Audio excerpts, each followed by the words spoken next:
जय जगन्नाथ सांग मैंने आज मकर संक्रांति आम बाहर मकर मेला बुलायापी आम घर पाखे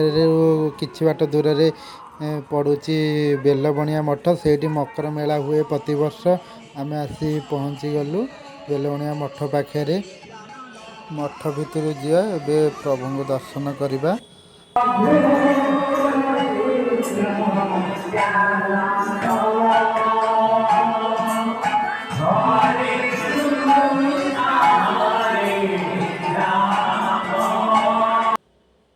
दर्शन पर आम आसिलु रोषेईशाला को प्रत्येक भक्त ये अन्न प्रसाद हो अन्न प्रसाद सेवन कर सब भक्त मैंने जाती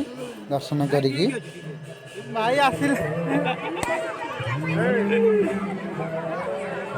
केते भिड़ देखुछी